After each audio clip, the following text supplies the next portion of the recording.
Hi folks, John D. Ruddy here. I am a writer, actor, illustrator, YouTuber and historian. I am also a Heritage in Schools specialist, bringing history to life in classrooms all across Ireland. I create the YouTube series Many Man Does History, and in doing so, I get to explore the past.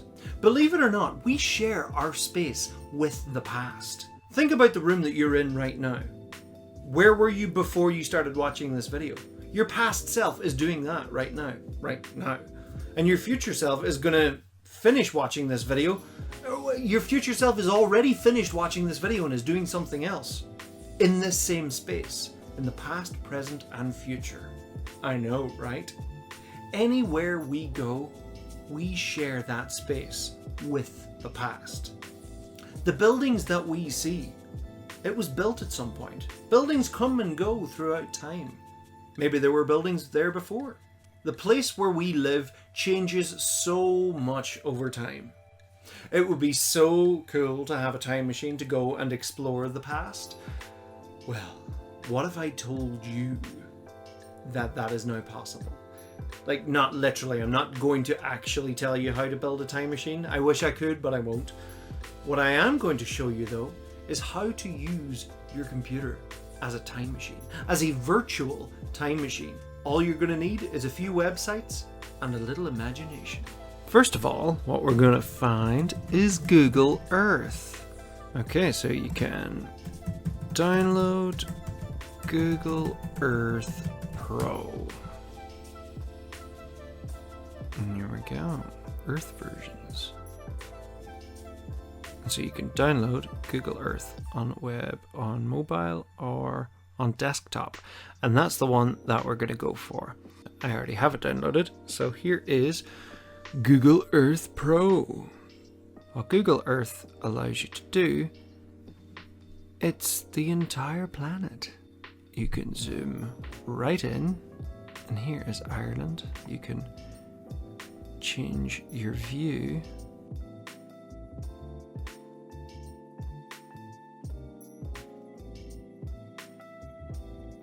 .3D modeling of mountains. Here are the Derryveigh Mountains. Argyll, our tallest mountain. And here is Muckish, called Muckish because it has a flat top like a pig's back. So this is Google Earth, and it is a really cool resource. Not only have they mapped out mountains, but they have also done 3D models of some of the cities. Now, unfortunately, some of the smaller towns do not have this treatment, but Dublin, for example, the whole thing is mapped out in 3 dimensions. It is fantastic. You can fly around like you're in a plane. In fact, it's even better than being in a plane. You can see a little whistle stop tour. So we've got the Customs House, we've got Liberty Hall, we've got O'Connell Street, we've got Dublin Castle, we've got Christchurch Cathedral. There's loads of stuff that we can see here. So on top of that, that's the present. Now let us look into the past. So, what we can find is OSI maps. Ordnance Survey Ireland are absolutely fantastic. So they have GeoHive. And by going into GeoHive, visit GeoHive, make your map. Click on Make Your Map. And here we are. So this is the entire Ordnance Survey of Ireland. So here we have Letterkenny, up in Donegal, my hometown. Here we have Upper Main Street, Lower Main Street, and the more you zoom in, you can see all the shapes of the buildings. It is very accurate. But what is really cool, go into base information and mapping and tick all of these different boxes. You can get different layers. This one here, aerial 2005 to 2012. So this is from 2005. This is from 2000. This is from 1995. But what gets very exciting is you can go into 1888. Aha, now we're talking. So here we have St. Eunan's Cathedral. Now if we go into this map 1888 to 1913, the cathedral's still there. But I know that the cathedral officially opened in 1901. So by that guess, this map here, 1837 to 1842, the cathedral shouldn't be there. Ooh, interesting, look at that. RC Chapel. So it's not exactly the big massive cathedral, but there was a chapel there before. RC standing for Roman Catholic. But we can go from here. We can head on down to Dublin. Here we are. Here's Dublin. This is, just the more you go in, it changes the map. Look at this. I love this. This is like a time machine. This is our time machine, folks. So I can switch in and out of this. And you can see, look, this is St. Stephen's Green, for example. There it is, Stephen's Green. And look at this. Just put the transparency up full. So there's Stephen's Green.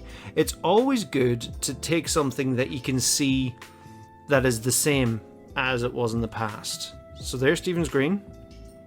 And there it is in the past. And what we can do from this is we can start to see what has changed and what stays the same. We can start to think like an historian and think, right, well, what buildings should be there? So Trinity College, Dublin, probably should still be there back in the day. Yep, there it is.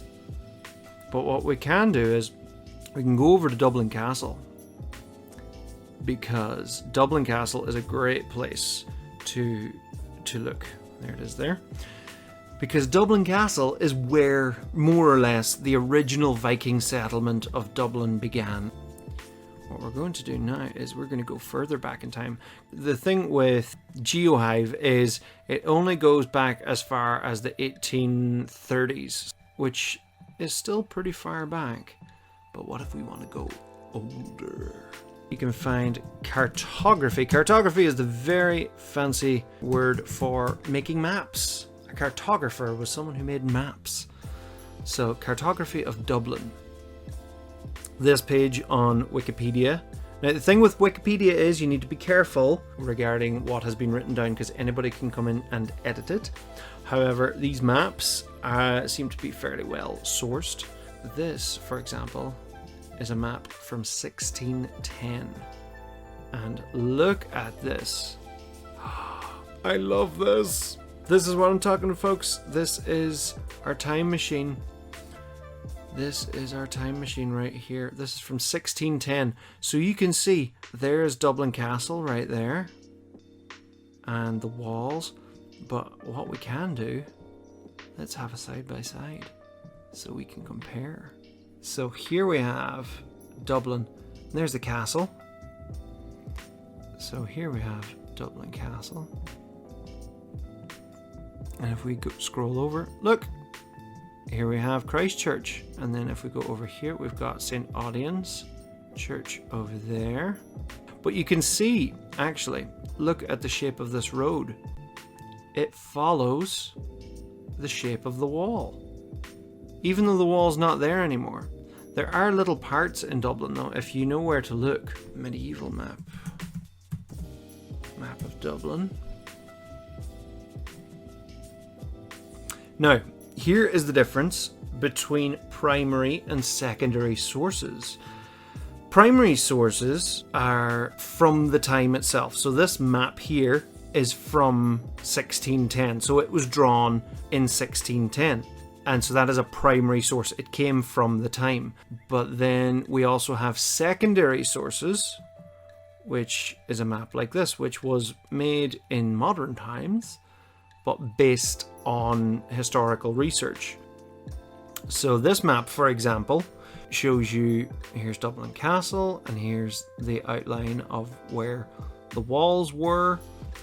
Another resource that you can find if you go on Dublinia, online learning for everyone. I love this. This is amazing. Now, this is a secondary source, so this was made later based on historical research. This is a time machine right here. So starting at 800 AD, we can see exactly what I was talking about. Here come the Vikings. And you can see just these little walls, palisades built. And look as it builds over time, 1030, 1050, and look, it's getting bigger. Little Dublin, bless its little cotton socks. We have some walls. We've got these city walls showing up. And here we go, 1140, 1150. There's Christchurch beginning to take shape. 1170, here come the Normans.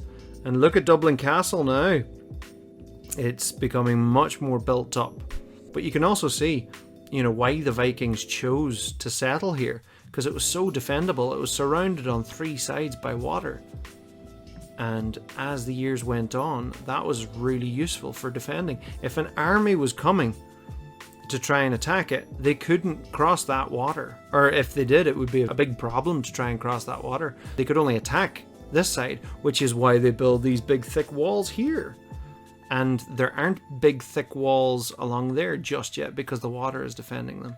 But as the years go on, they connect all the walls because they don't want any weaknesses. And look, oh, I love this. It's a time machine, folks. So yeah, so you can see Dublin from this little place, building up, building up, building up, building up, building up. And there you have medieval Dublin, the year 1500. So you can see the fossils of the past right in the middle of the city centre.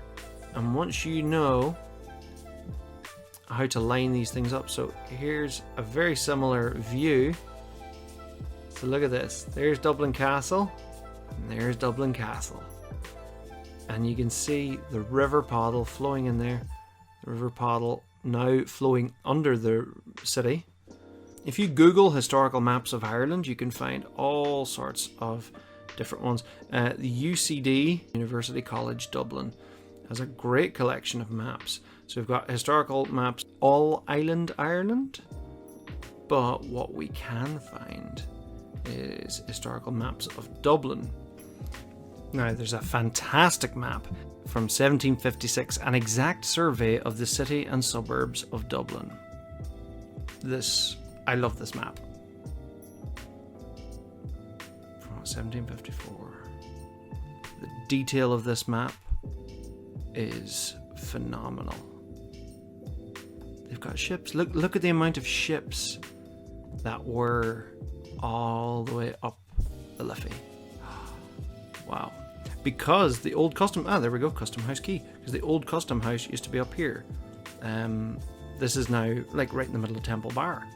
That's where the old custom house was. If you want to see somewhere that is very different from today, well, look at this. Look at this.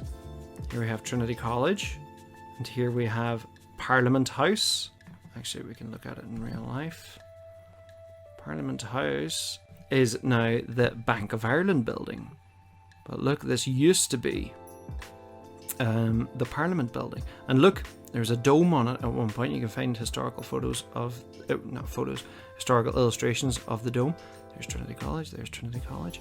But look at this nice big main thoroughfare here that goes all the way up to O'Connell Street. Let's find it on this map. Oh wait, it doesn't exist. We've just got this tiny little Fleet Lane that crosses over this big main Fleet Street. And then we've got this tiny little Fleet Alley. Comes out onto Aston's Quay. And look at this. What is all this? Look, here we have Oh, Great Abbey Street. And then we have Drogheda Street. And finally, aha! There we go. Onto Sackville Street with the Mall, this big, broad street. Which, if you look, was very unique. The genius city planners decided to knock all of this down, all the way down to the river. And it became O'Connell Street. What you need to do now is look up your own hometown, your own house, and find what used to be there in the past. Go outside and try to imagine what it used to be like before your house was there. Is your house an old house? Was it built in the 2000s? Was it built in the 1800s? Was it built in the 1600s? That is awesome. We all have our own little time machines right in here. All we have to do is do a little bit of research first, and this time machine will bring us wherever we want to. Have fun.